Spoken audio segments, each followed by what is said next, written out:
My current imaging train consists of a field flattener, a Pegasus Astro rotator, a filter wheel, and an ASI 294mm camera. I think it's time to upgrade.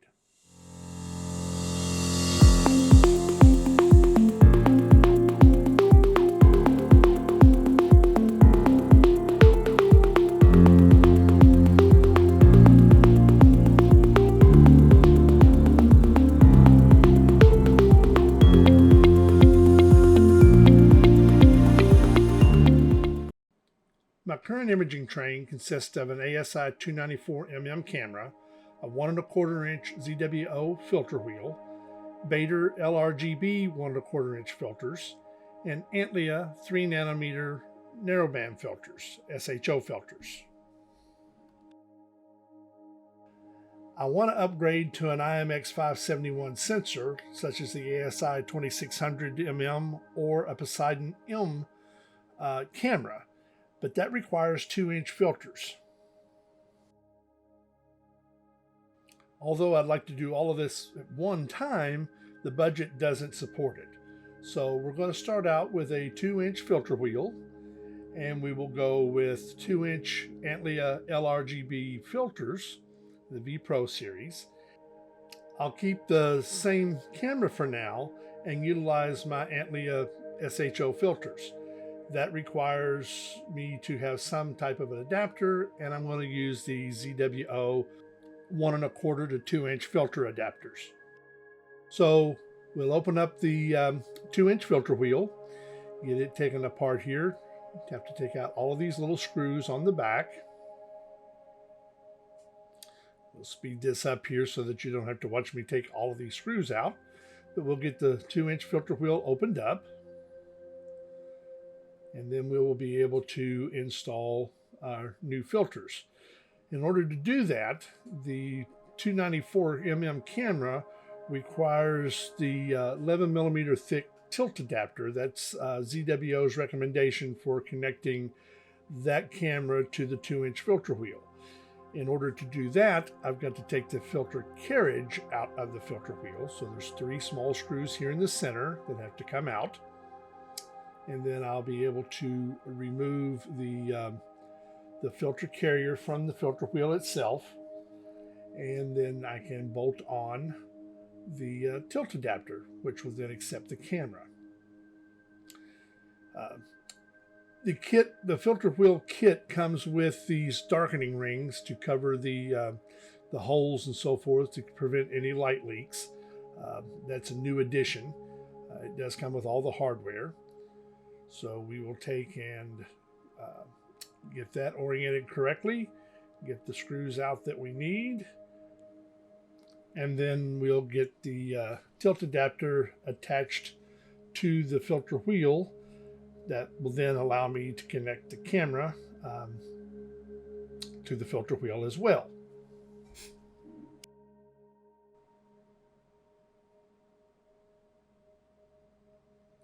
Getting everything aligned here and then screwed together. Pretty simple process, actually.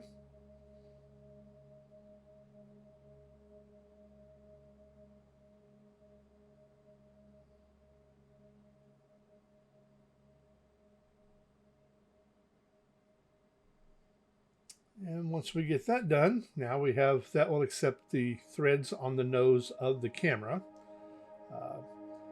So we get the filter carrier put back in place.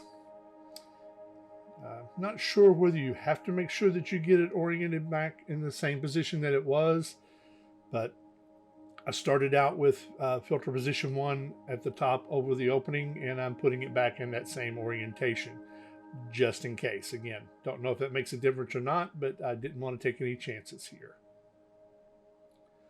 So we put the 3 little screws back in to get the carrier back into the filter wheel.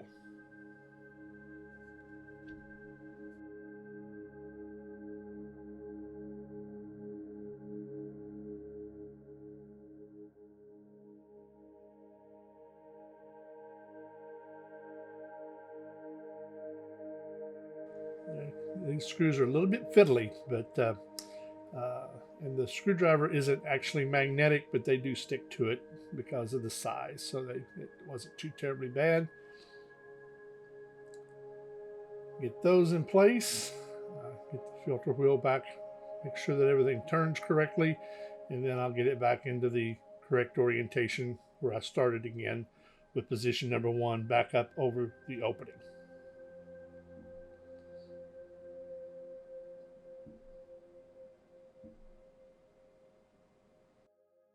Next, I'm going to install the 1 1/4 to 2 inch adapters for my existing narrowband filters.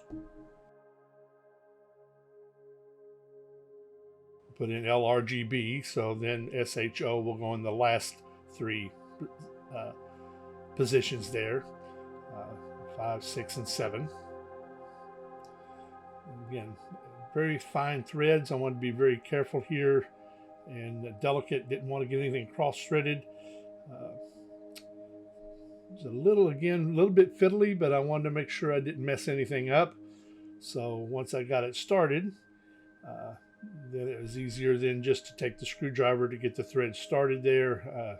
There's a little hole there that you can use for a tool or a spanner wrench or whatever, but I'm just using the little screwdriver to get it started, and we'll get those tightened up.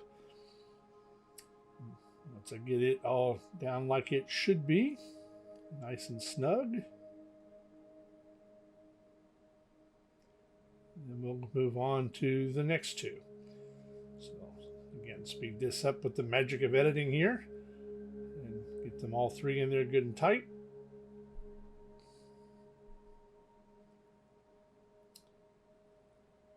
And then we are ready to start installing the 2-inch filters. So again, these are the Antlia V Pro Series 2-inch LRGB filters. So this way I can do this in phases, this being phase 1. Antlia always comes with good documentation showing you the light paths of each of the filters. So as always, Antlia is a very good product. I've been very happy with the narrowband filters that I've been using for the last couple of years. Antlia does a really good job in packaging as well. They are in a nice acrylic case. The case has little rare earth magnets in the corners, so the case actually snaps together. It's a very, very nice packaging, very well put together here.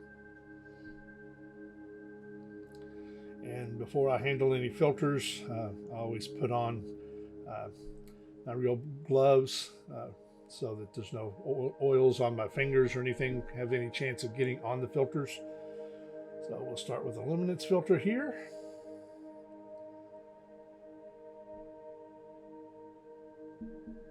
And get it installed into position number 1.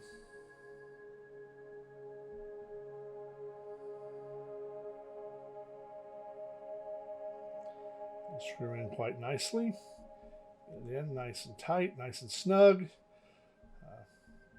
Shouldn't be, but just to make sure, blow off any dust, and then we'll move on to the remaining 3 filters in the package here.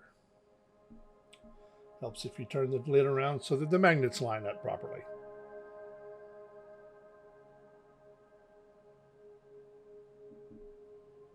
And then the same process for the red and the green and the blue.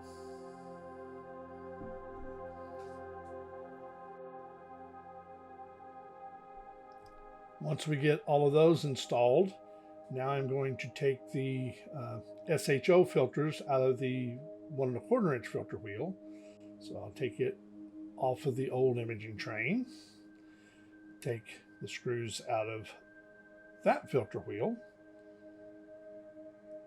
Again, speed this up a little bit so that you don't have to watch this in real time either.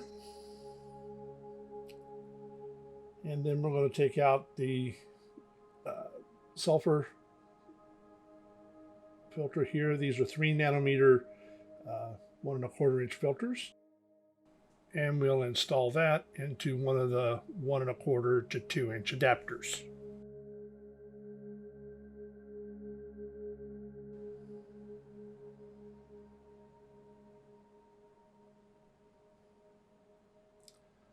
do the sulfur, and then we'll do the hydrogen alpha, and then I will get the oxygen 3 filter installed.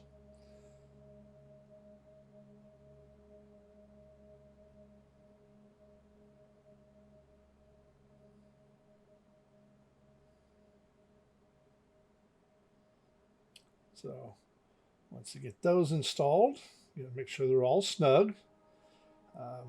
Then just to make sure that I don't have any dust on anything, and so forth, move the whole filter wheel out of the way, and then we'll get these blown off good. Blow off both sides of them here, just to make sure there's no dust particles or anything that have fallen onto them while I've got everything exposed. Again, the nice thing about wearing the gloves, there's no oils or anything on your fingers, so you're not going to smudge the filters or anything.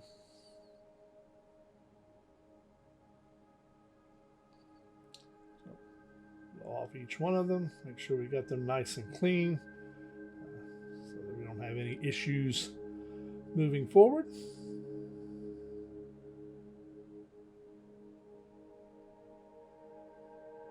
And now we'll get the cover put back onto the 2-inch filter wheel.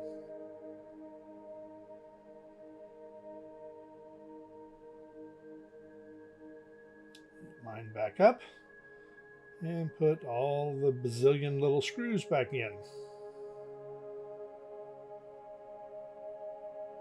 And once again, we'll speed this up a little bit. Oops. Drop them. I want to be very careful and not drop them down on top of one of the filters. Have any chance of scratching anything would be make a horrible day. So once you got those together, then you've got another darkening ring that came with the filter wheel. And then this is just M54 to M54 adapter that allows me to connect it back to my Falcon rotator. So get that adapter into the back of the filter wheel, get it snug.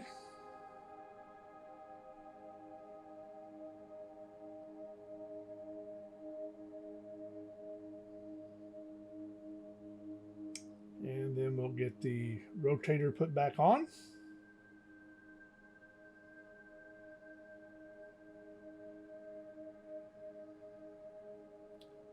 Already attached the camera to the tilt adapter on the other side. So there we go, and everything is now back together and ready to take out and put on the telescope. And as always, clouds are a requirement after you get new equipment.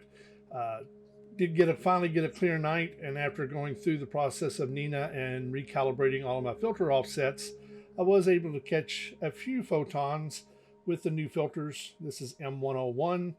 Only got about 20 minutes per filter before the clouds rolled in, but turned out pretty good. Looks like my back focus is right on point. Don't see any eggy stars. This was just a real quick process, no flats, just the darks, and that's it. So if you liked what you saw, please hit the like button, subscribe if you'd like to see more, and thanks for watching.